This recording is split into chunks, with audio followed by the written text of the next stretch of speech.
viewers, Leslie Foss. We're in New City, New York, USA, and the language is English. Do you have other languages, please? Could you please tell me more about your experience with the Gestapo who were waiting in your apartment? What happened next? They were not in my apartment. They were my friend.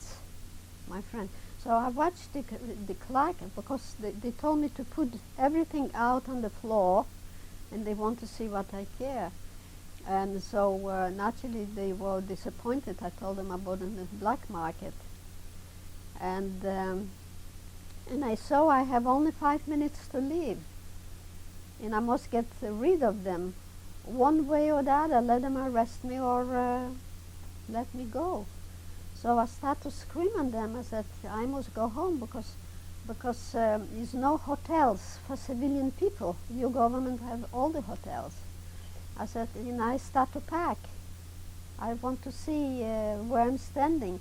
So they were all in the kitchen, and I heard them talking German between them. And they said, the old Gestapo said to hold me. His understanding is to hold me. And the officer says, the tall officer says, you see how calm she is, she's pleasant, and you know the Belgian people are afraid of us. She's innocent. She could go home. So meanwhile, I was packing, and on the table was my sandwich and my money, and my card d'identité, the card, like a passport card. Identification, better said. And so in the office I took the identification, and he says to me, but how could we believe you live on this address? So I said, you could send a soldier with me, and you will see I'm not lying. And I pulled out my card, my identification card from his hand. That's chutzpah. I said, you foreigners don't know how to spell our names. And I gave him the alphabet in French. I didn't want he should hold my card too long, because he will see it's a homemade piece. So he says to me, so he went in the kitchen and he came back, and I got dressed, my hat and everything, and he brought me in a white bread. And he says, Madame, ça c'est pour votre dérangement, for your derangement, for your troubles. He said, you don't need to buy on black market. So I thanked him very much, and I said goodbye to everybody very slow. I had a minute to leave, but I stretched it out to show I'm not running. And I started to go down from the stairs, but I didn't hear the door close. They were watching me. I didn't run from the stairs. I went down slowly. When I came down in the street, I put down my bag, and I made believe I'm fixing my boots, but I could see what goes on the first floor. They were in the window. And across the street were cars, Gestapo cars. To see if I would run, he will motion to them to take me. And at the same time, the man I used to buy all the years vegetables, he came from the market, and he saw me, and he looked, and I didn't know is he for the Germans or not, against the Germans. But I looked at him, and he looked at me, and I walked away very slowly, and I went to the corner. I took the streetcar, and I went to the station. This was the station. The train was supposed to go back to Genval 3 o'clock, and this was already 6 o'clock. Was still, because the Germans took away the locomotive, the machine, the... Were Jews allowed to take the trolley car? The streetcar? They didn't know who I am. But was it... I didn't have a... So was that a trolley car for all the... For everybody, yeah. The Belgian people could go late. Only the Jews could only go out till 4 o'clock. Otherwise it's concentration camp and they catch you. And then the Germans themselves, they told me I don't look Jewish, so I took a chance. And this was already 6 o'clock. But when I went in this train, I throw away my hat. I turned my coat on the other side because it was a double coat for traveling.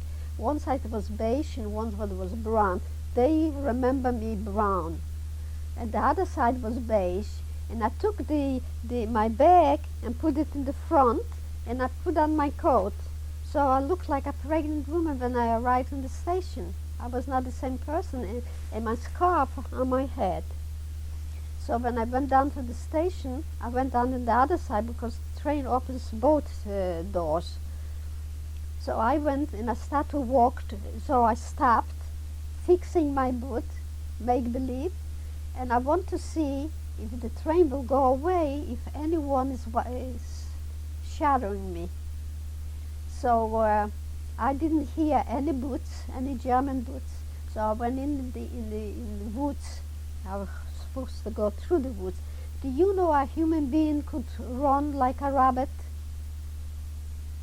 Because it was so much freight in me. So I was running in the woods like a rabbit. When I came into the house, I found my husband with the sheriff's son with boxes of ammunition, hand grenades, putting it in the cellar. You see, if I had because I would just want to go out of them, they should send me a soldier. I would run away, I would do something, let them kill me in the street, at least people will know where I am. But I want to be away from them. So naturally I couldn't sleep nights. So my husband told me, the best thing for you is to go to be with our son, because without you, he will never survive the war. So my husband assisted, and I went into the convent too. But my name was Madame Lefebvre, Marie-Louise Lefebvre, and my son's was Charles Bontemps, but he was not my son. We didn't know each other. And then I tried to take, I went to the vicar. The vicar should help my husband. So the vicar got him a place somewhere on a farm. So he came down to Namur, and he stayed 2 days with the vicar. And then the Gestapo arrested him. And then naturally, it was dangerous to be close. I told the vicar, I warned them, I said, in case, God forbid, something happened, I don't want the Gestapo should take you into concentration camp because you're too valuable, because he saved a lot of Jews, the vicar. He was an angel. So when I was in the convent, and I saw one day the Jacques, he was a doorman by the cabaret before the war, and he came into the convent to speak to the sister superior. She should give him a list of how many adults and how many children, and he will bring her every month money, gave her food, gave her clothes and everything, and he said he belongs to the Jewish Gemeinde, to the Jewish organization. The Jewish organization did not exist anymore, but he was with the Gestapo. So if I would not prevent the sister superior to say no, everything he says, I don't know what you're talking about, and I warned her, I said, God will not punish you, God will reward you. And he went away with empty hand. So naturally, I was afraid to stay anymore. If he knows the address, it's no good, because he used to pick up people from the street, Jewish people. And you refer to this man as Jacques? Yeah, his name was Jacques. Yeah, but the Germans killed him when they left. When the Americans came into Belgium, to Brussels, the Germans killed him because he was sleeping and eating in the commandatur, in the office over there from them. You see, so when I saw that, I said to the Sister Superior, I must go out of here. Send me somewhere. Do you know anyone? She says she has a sister, an elderly sister, living in the mountains, in the Ardennes. So I took my son and I left to the Ardennes. Traveled late, the train came into near the woods. Would you please spell the name of the place you said you went with your son? The Zardin. You know, the best ham comes from from the Zardin Mountains. You know, the Zardin, D-E-S-D-E-I-Y.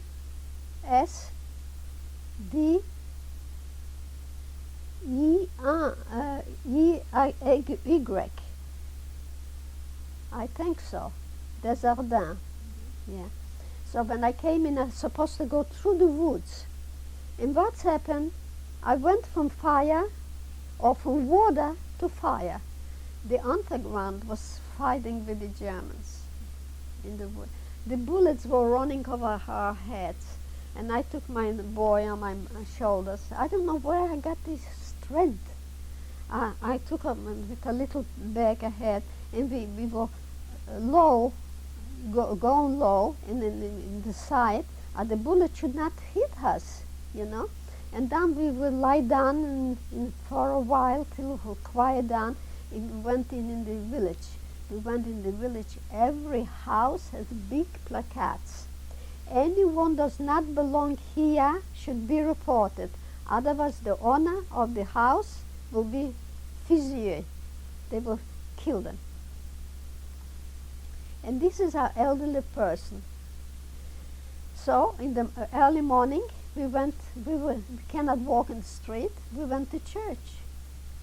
Do you know they have the audacity, the Germans, with their nail boots, to come in the church to watch the people, to control, to see who is in the church. And actually no one was in the church early morning, it was after Mass. But my son and myself, we were kneeling on a chair and praying, and I had rosaries in my hand, hanging down. So the German looked my son in the eyes and me in the eyes, and I didn't look up to him, because when you pray your rosaries, you don't look on anyone. And he saw my eyes and saw our faces, and he walked out.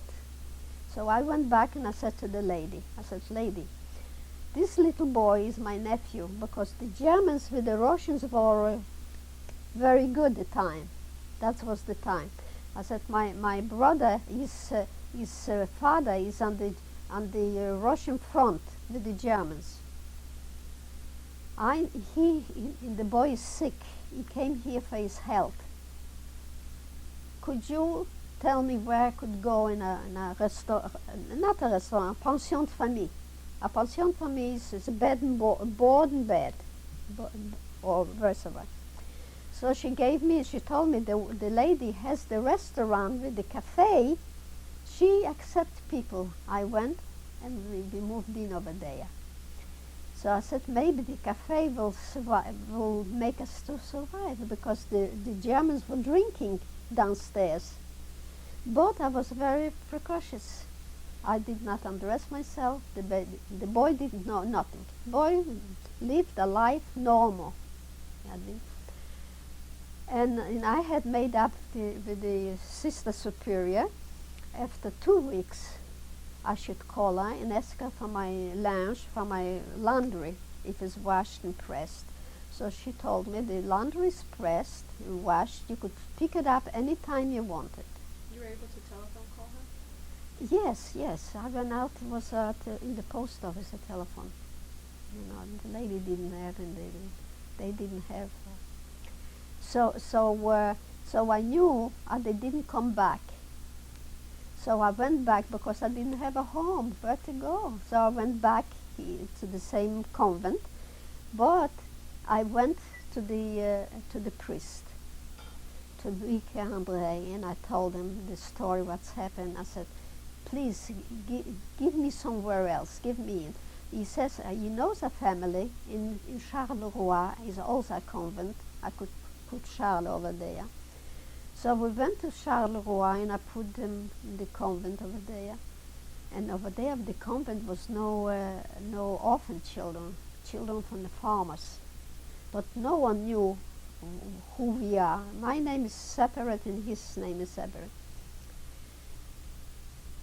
And you taught your son to call you Madame Lefebvre?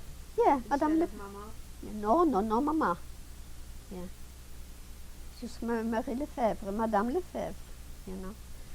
And then the priest, the same priest, said to me, I said, I want to be close to my son, and I don't want to go back to the nuns here. Where could you give me? So he sent me to a lady, Madame Laposte. That was her name. She had a store for photography, everything. She was a lovely lady, Madame Laposte, in Amir. So she said her daughter needs a governess to her children, and I will be okay over there. So she, also she came to the convent to take my picture with her camera for my identification card.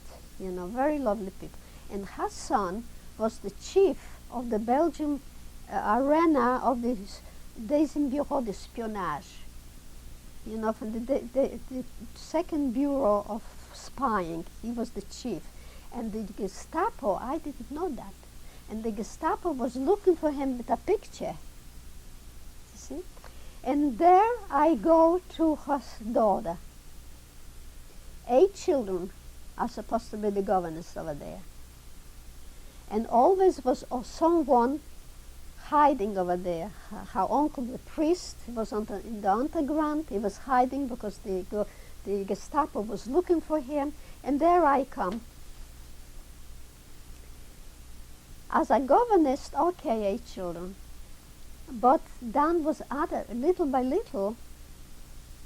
When she had help in the house, maids, always 2, because was living in a chateau, in a little palace, like what, a lot of rooms.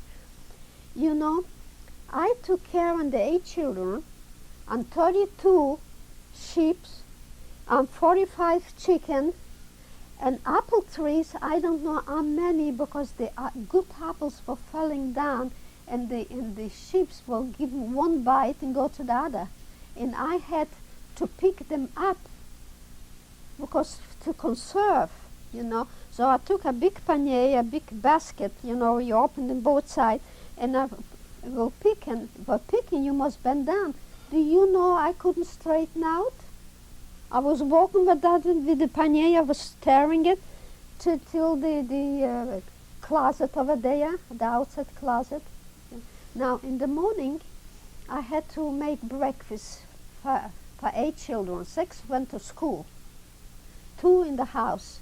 And your son was part of the... No, my son was in the convent. The convent, this convent, the name was Saint Joseph.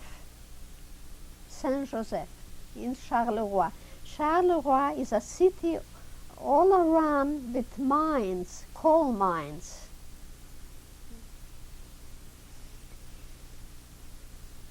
To make the story short, was 8 children in the house. I still have muscles to cut bread in every child for breakfast, and to make fire in the stove is not to go down and turn the button.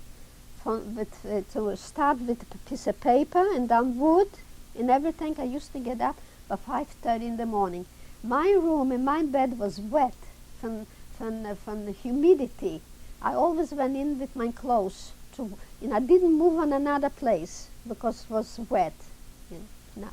And when I came the first night for dinner to the house over there, the monsieur insists I should be by the table with them. And when he served the wine, he served me first, and I didn't like it right away. I'm a stranger. And he was smiling, and I didn't like the situation. So I said to Madame, the Madame was only 28 years old. I said, I would like to eat in the kitchen. In case the Germans come, let them see I'm a help, not by the table, a family. Because I was afraid the woman will get jealous and she could sell me out. She's a good Catholic, 8 children, So in the morning, I will get up and I make every child take to school lunch. 2 sandwiches of 4 slices for each child for 6 children to cut the bread. Now to give them breakfast, 6 children breakfast, 6 o'clock in the morning. Steak with eggs. they had a lot of food over there because everything was brought in from the farm. His people were farmers, you know. And then Madame got up and Monsieur got up and the guests, the ones who ever hide themselves in the house, you know. Same thing. A lot of dishes. It so happened they like my cooking, you know. And then I had to prepare lunch, the same thing. Goûter is 3 o'clock. A goûter is coffee with something and a glass of cognac or something like that. And then in the evening supper. For supper was always about 12, 14 people, besides the children. And then in the end, in the evening, I had to shoe shine. Did you ever saw a film with Valentino? He was the shoe shine boy. I had about 14 or 16 pairs of shoes to shine. And then to wash so many dishes. I had every meal were 80 dishes. Do you know I could not go up to my room? I was going, holding, and after this shoe shining, the madame comes in and said to me, would be nice if you could wash something for the children for tomorrow morning for the school. Do you know, I want to be in the concentration camp. I said, no, madame, je suis trop fatiguée. I'm too tired. Because to go upstairs, I hold my hand by the wall because I felt as from here till the bottom, something wants to fall out of me. I couldn't walk. What was her response to you? I don't know how I did everything. And to make Baba 6 or 7 or 8 bedrooms to clean into things. And in 3 bedrooms of the boys, they wet the beds. And white dishes, so many things. And to clean the whole house. The wallpaper was not paper, was silk, you know, and in the walls, the floors was the more expensive porcelain of the things they put on the floor, you know. It was expensive you could ever see. It was a chateau. And also, and clean all the thing. And I keep on asking her, when will you bring help? I don't know how. And better, to give the chicken the food in the morning must be warm. For the sheep, I potatoes with all kind of flour and then also Miss Warm, and I must make it like mashed potatoes and everything.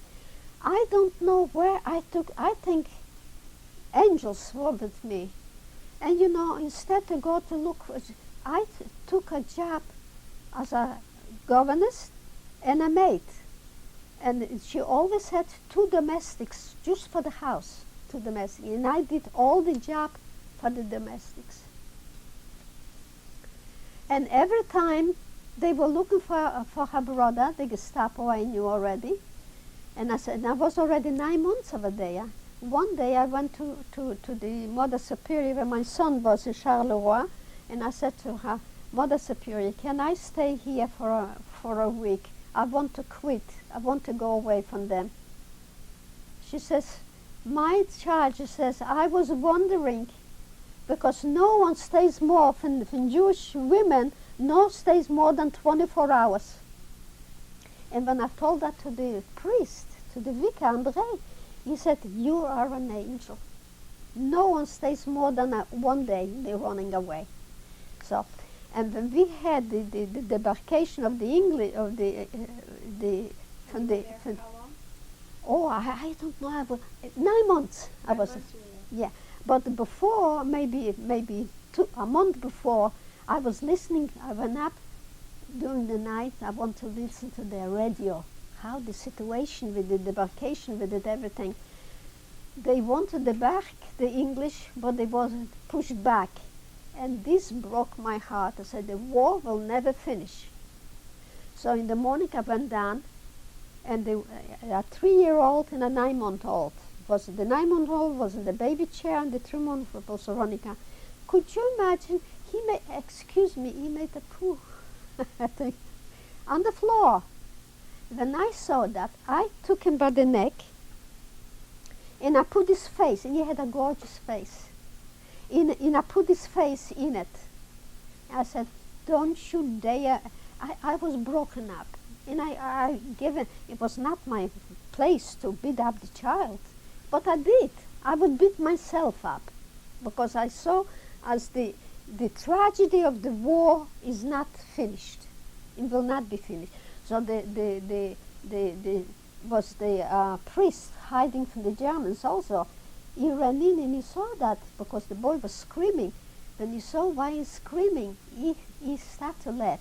And then when she came home, the lady for the house, he told her, do you know this lady has domestics and I'm sure she treats them better than you treat her.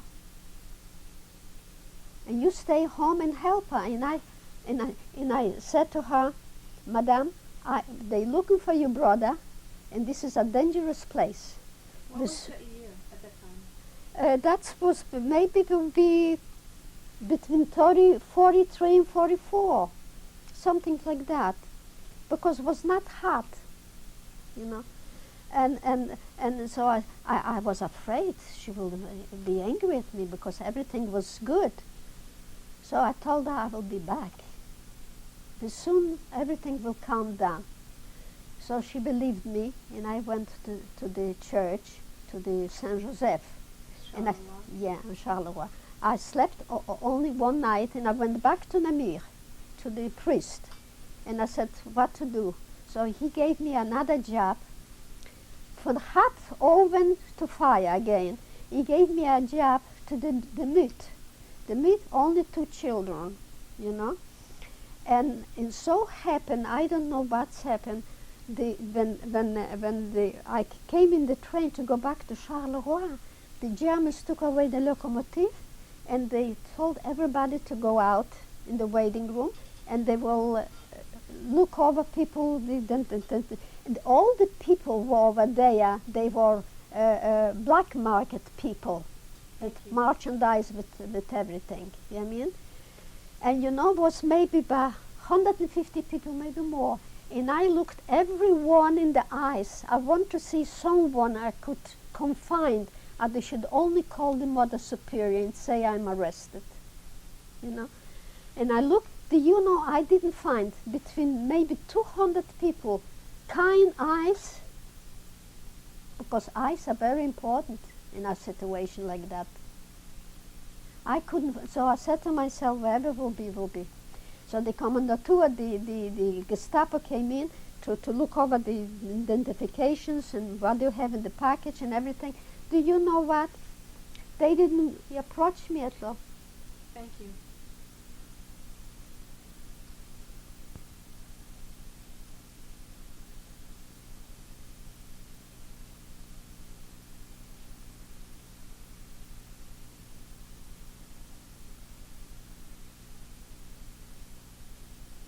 Reviewing Maria Shrebnik.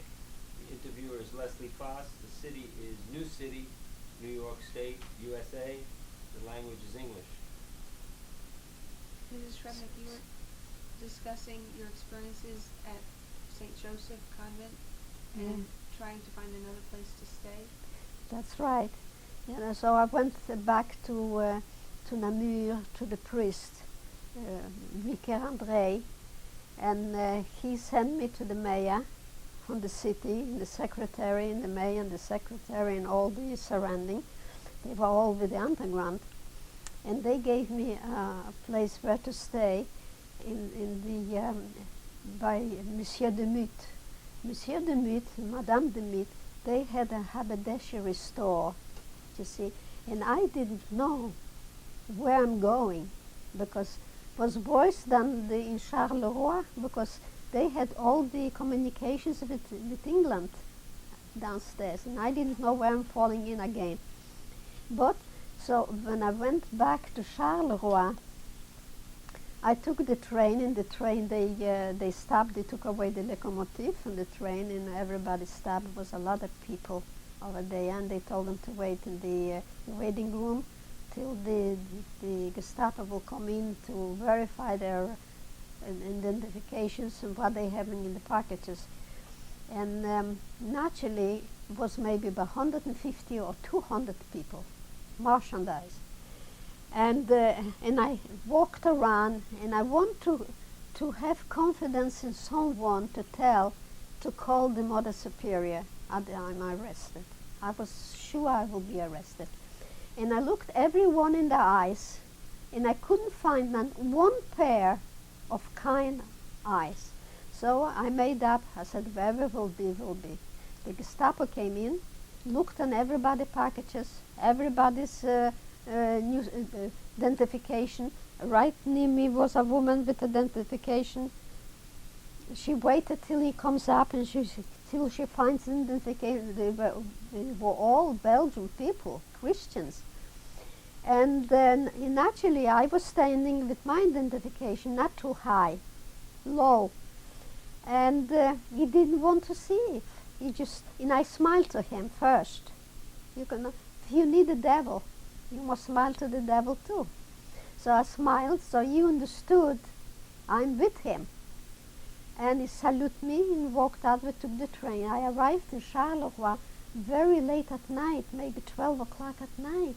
And the streetcars were not going anymore. Was only one streetcar for personnel, the ones works for the Germans. I didn't know that. I saw a streetcar, I sat down. And the streetcar, nobody asked me anything, and I arrived to the convent. The convent was dark.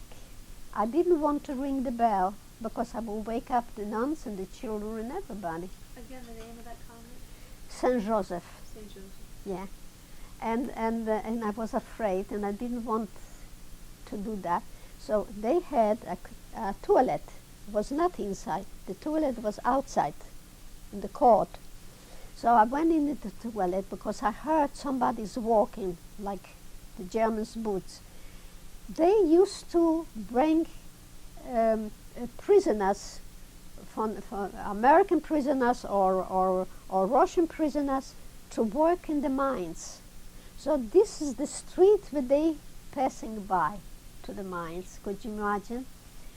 The toilet was a very old-fashioned one with a piece of cord to hold the door, you know.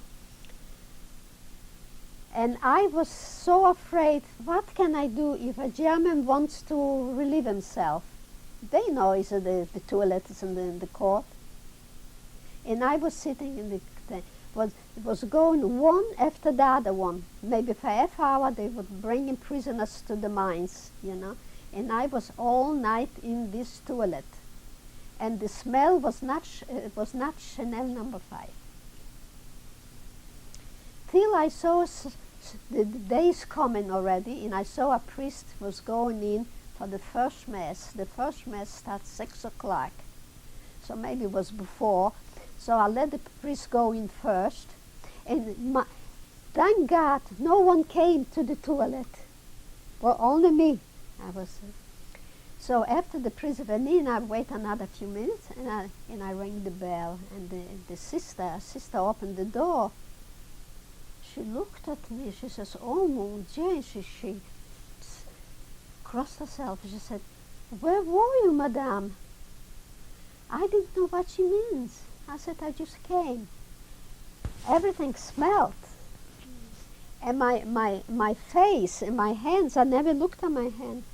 It was cold. It was maybe in December. It was cold. In Belgium, it is cold. It's a humidity cold, you know, like in England. And she says, "You're all blue." And she called the Mother Superior. The Mother Superior was very tall. Do you remember Gandhi? Her face was Gandhi, so thin, but she was very kind.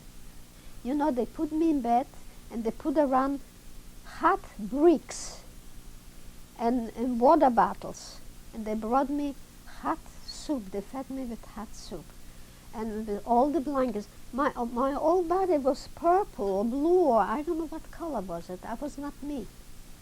And they did not let me go out of bed for 8 days. And here in Namur, I promised I will come to the lady. And the lady went to church, she told me, every day, and light a candle. They should send me to her, because she liked my disposition. She liked to talk the way I was, because she had other people she didn't like, but me she liked. Okay. So I said to the Mother Superior in Saint Joseph, I said, Ma mère, I want to do something with my hands, because I was very nervous. I said, what could you do? I said, I could embroider you or something. You know what? I said, give me some tissue and I will embroider you for the whole outfit for your bed.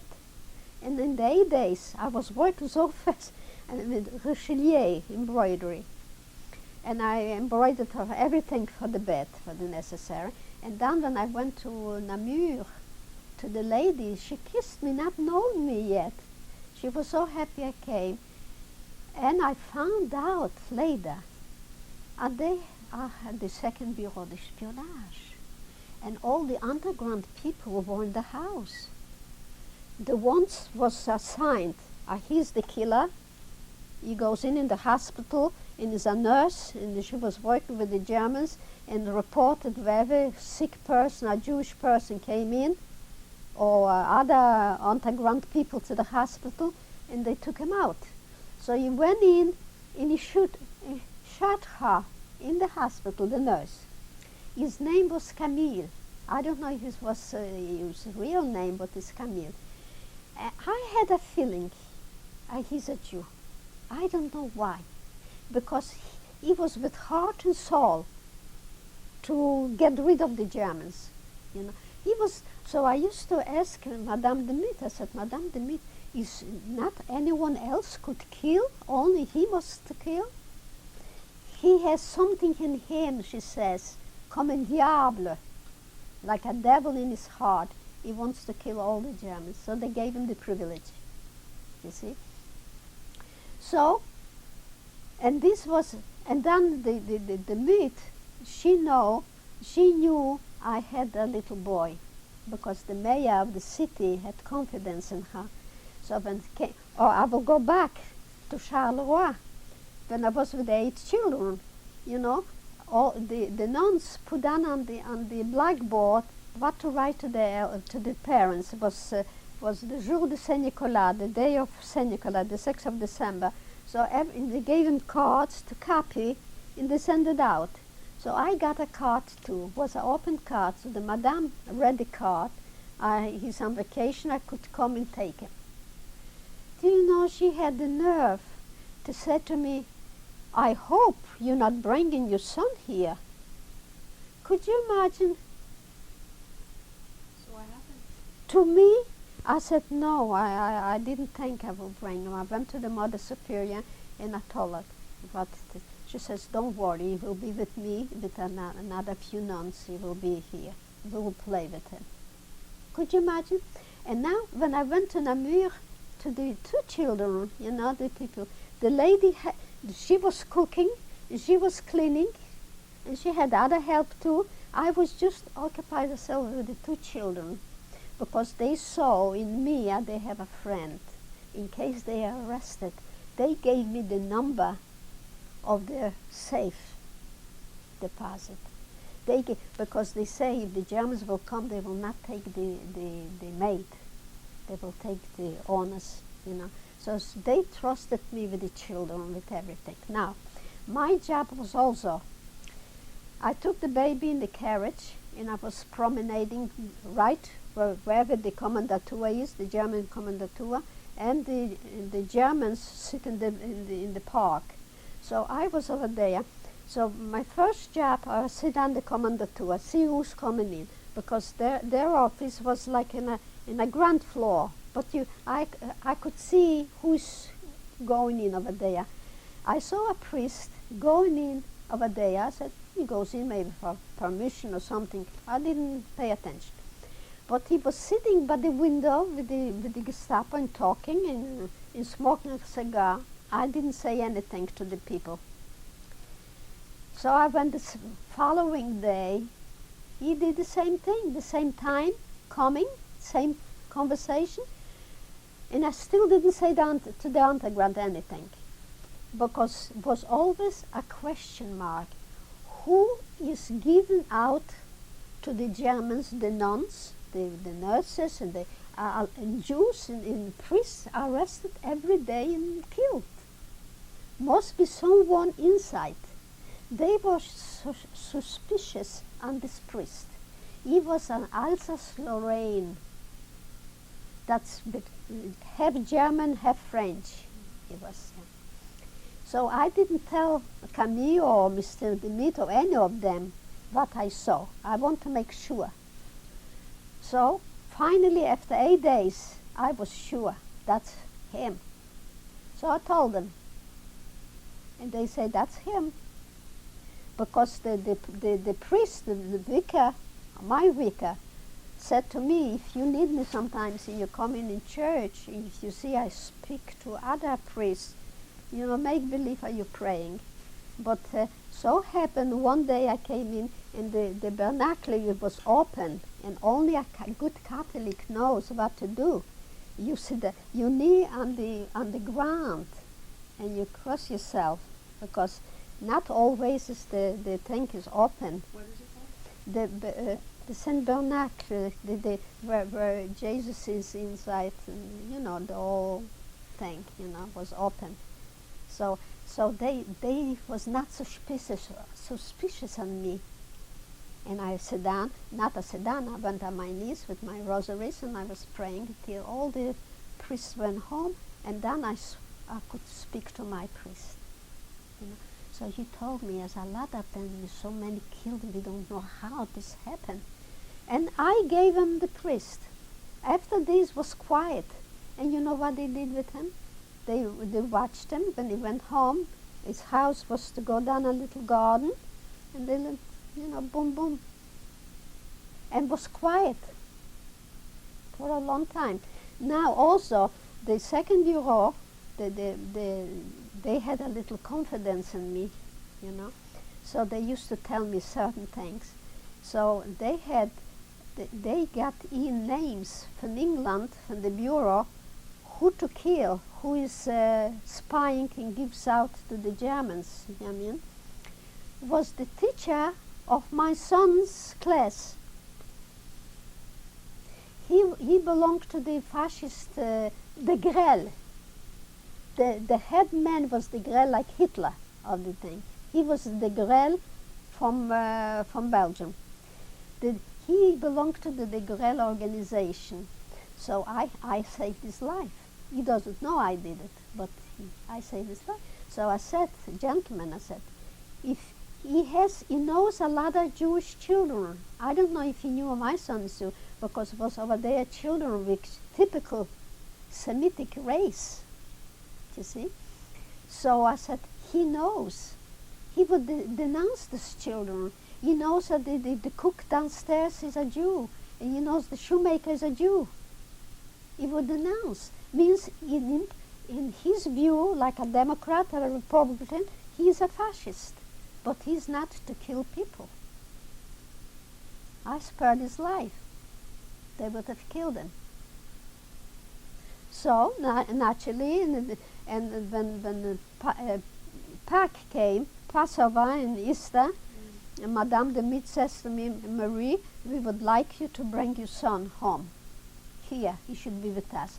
So he was eating with them by the table, and everybody knew that's her brother, little brother from the mountains, because her parents had a farm from the mountains, came to live with her, And they didn't let me bring him back to because it started the invasion closer, every time closer.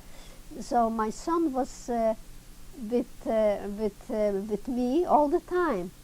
The only thing I told him not to be close to me in the street, because the policeman was a nice man. One day he says, Marie, if I wouldn't know this is the brother from Madame de Mit from the mountains, I would say that's your son. He looks more like you than the Madame de Mit. So I told him never come. It's very painful to say that to a child, don't come over to me.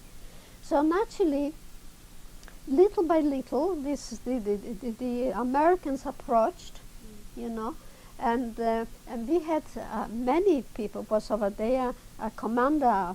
He was a flyer. and he dressed himself up in the uniform, Belgian uniform, because we were waiting already for the Americans.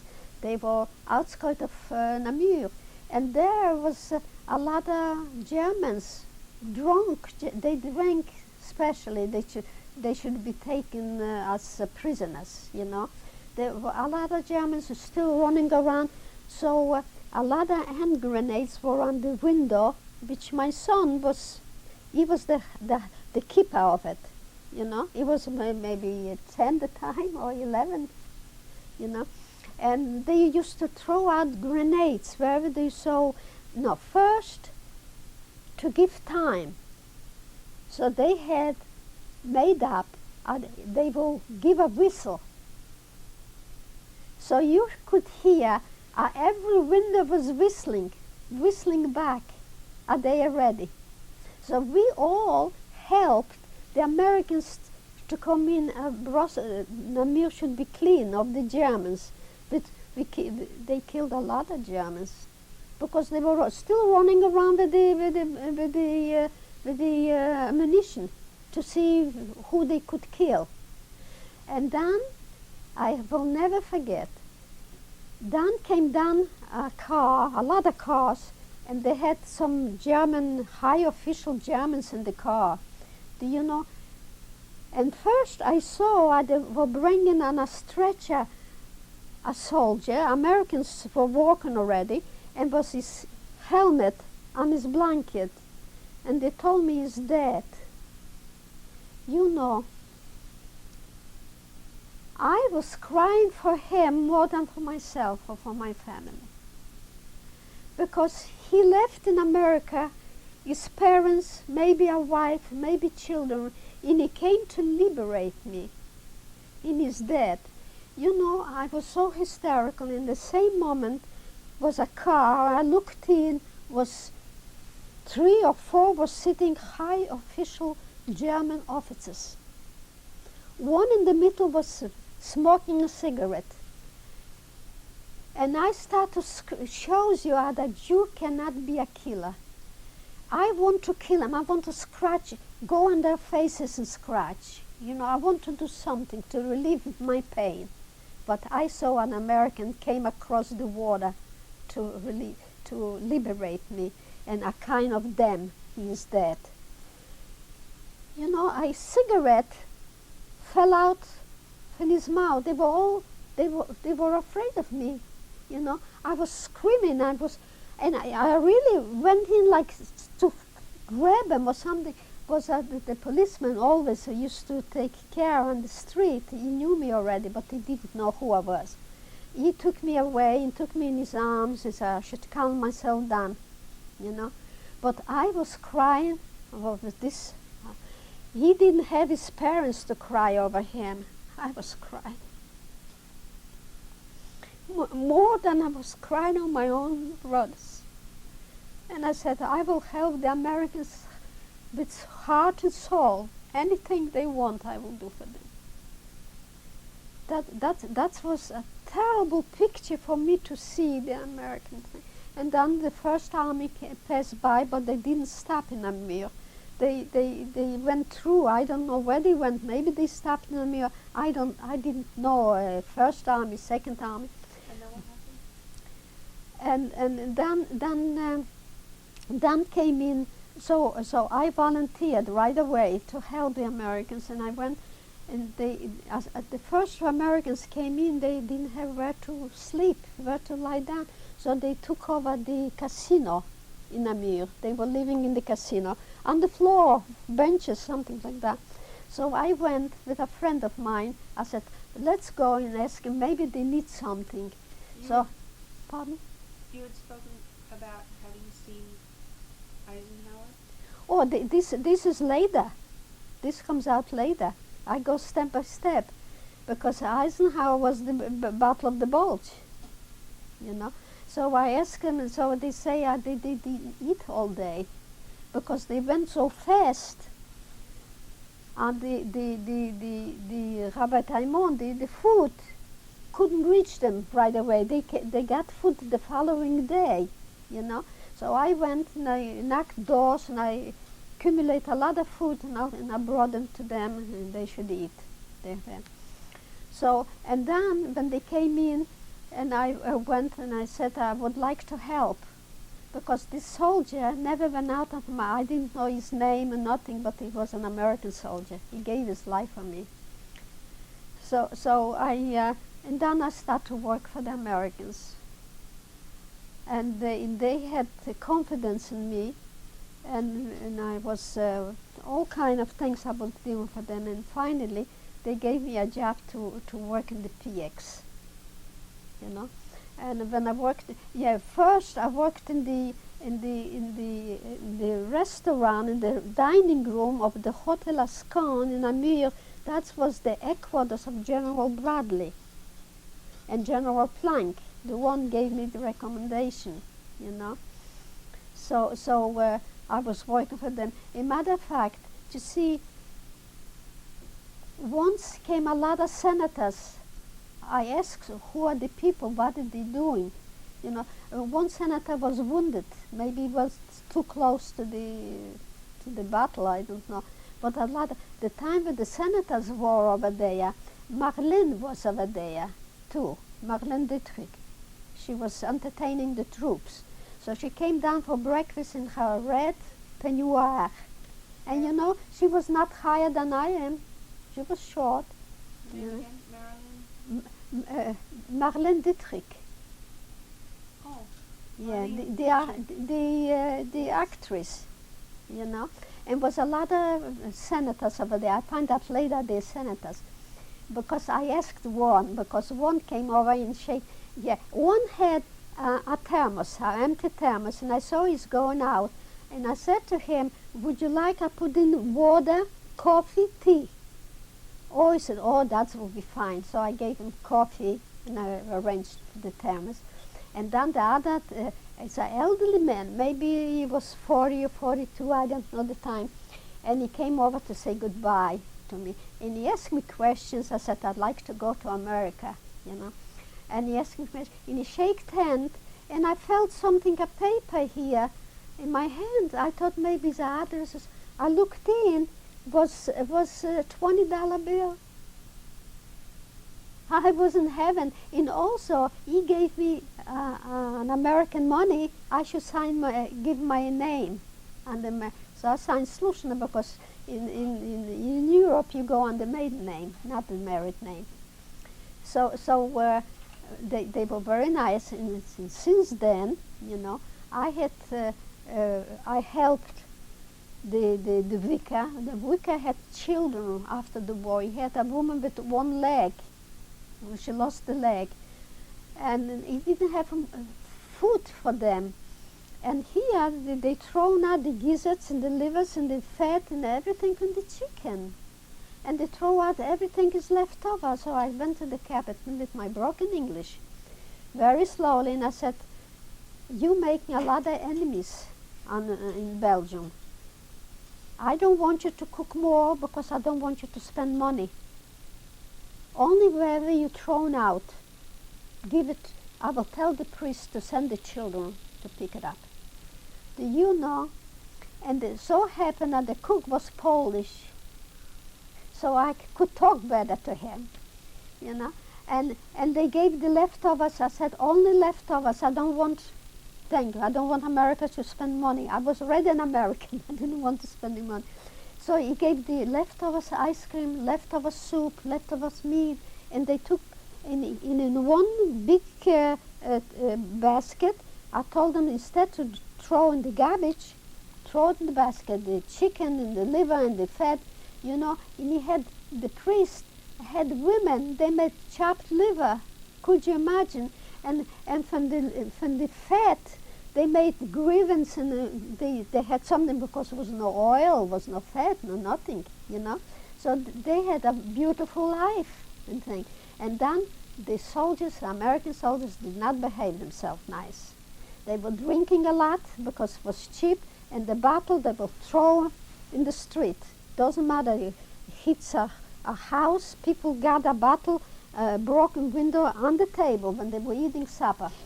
and in the amitié, the understanding and the love between the Americans and Belgium was very bad. The Americans want to love them, but the Belgians were against the Americans, you know. Because of their behavior? Of their behavior, yeah. And the gaspillage, and they throwed out oranges, they throwed out everything. And, so, and you know, when they used to talk that, used to hurt me. If they would hurt me, pinch me, I would take it better. But not talk about the Americans, they liberate me, you know. So I went to the captain and I said to him, is Thanksgivings. That's the captain of the Third Army, I remember. And his name? Yes, his name was Kubek. What was his name, the first name? I forgot. Kubek. I have pictures of him, but I didn't bring it. I have it in the house. I said to him, America celebrates Thanksgiving with their family.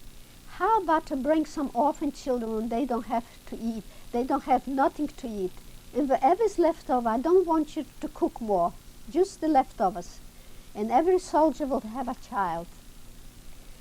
So I arranged with the nuns, and I told the other soldier, I said, the nuns will bring the children, and I want you to take pictures and put in the paper. I meant the Belgian paper, but they put in the Stars and Stripes.